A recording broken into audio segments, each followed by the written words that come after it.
So hello guys, কেমন আছো তোমরা? আশা করছি তোমরা সকলেই খুব ভালো আছো আর আমিও ভালো আছি। তো আজকে দেখতেই পারছো আমি রেডি হয়ে গেছি, জাস্ট একটা নর্মাল টপ আর জিন্স পরেছি। এবার ভাবছো কোথায় যাব?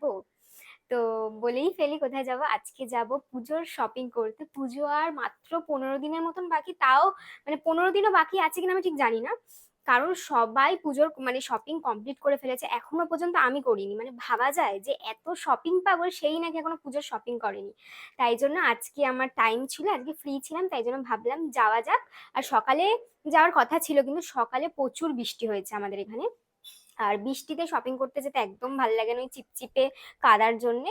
তাই এখন ভাবলাম বিকেলবেলা যখন কিছু করার নেই, তাই জন্য যাই শপিংটা করে আসি, কারণ সবার শপিং করা হয়ে গেছে, শুধু আমার বাকি আছে। আর আজকে গরমও আছে, তাই জন্য ভাবলাম আর বেশি কিছু মেকআপ করবো না, জাস্ট নর্মালি একটু টাচ আপ করেছি, লিপস্টিক মাস্কারা এইসবই করেছি। কারণ আবার বাইকে যাবো, হেলমেটেই তোমার অর্ধেক মেকআপ ঢেকে যাবে, আমি তাহলে করেও বা আমি কি করবো, তাই জন্য আমি আর বেশি কিছু করিনি। আর আমার এখন চুলটাই জাস্ট বাঁধা বাকি আছে, এবার ভাবছি যে খোপা করব নাকি ঝুটি করব সেটা কোনো ঠিক নেই। যখন বেরাবো তার আগে করে নেব। তো তাই জন্য ভাবলাম আজকে তোমাদের সাথে ফুল ব্লগটা শেয়ার করা যাক। আর আমি না ব্লগগুলো ওই ছোট ছোটই করছি, কারণ অনেকে লং ব্লগ দেখতে পছন্দ করো না। এবার যদি তোমরা লং ব্লগ দেখতে চাও তাহলে আমাকে কমেন্ট করো, তাহলে আমি সেই বুঝে লং ব্লগই করব।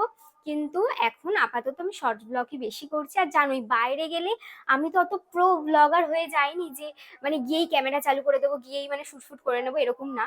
আর বেশিরভাগ শুট আমি নিজেরটা পারলে নিজেরটা করি, আর যে আমার সাথে যায় সে করে দেয়।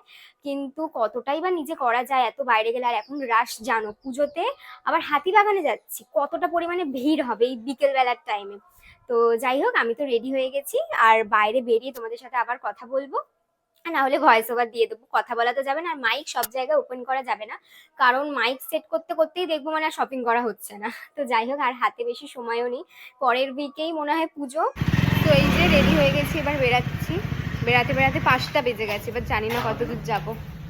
সো বেরিয়ে গেছি। আর রাস্তাতে কিন্তু প্রচন্ড জ্যাম ছিল, তাও বাইক করে গেছি বলে অসুবিধা হয়নি, তাড়াতাড়ি পৌঁছে গেছি। আর গিয়ে দেখতেই পারছো, হাতিবাগানে এসে যাওয়া মানে এই সময়টা মনেই হবে যে তুমি কোনো প্যান্ডেল হপিং এ চলে এসেছো। আমিও ভিড়ভাড় ঠেলে এদিক ওদিক দেখছিলাম যে কি কি ভালো কালেকশন উঠেছে। আমার তো এবার মনে হয় মানে স্ট্রিটের থেকে মলে বেশি ভিড়। মানে আমি যতটা মলে ঘুরেছি, মানে আমি মলে একটাও ভিডিও ক্লিপস নিতে পারিনি। আর মলে মোটামুটি টপের কালেকশন ছিল, আর এবারের সেরকম ভাবে হাতিবাগানে টপের কালেকশন আমি দেখতে পাইনি। কিন্তু হ্যাঁ, কুর্তি, চুড়িদার এইসবের কালেকশন অনেক ভালো ছিল। তারপরে আমি চলে গেলাম শাড়ির দোকানে, যেহেতু অষ্টমীতে পরবো বলে শাড়ি কিনতে হবে।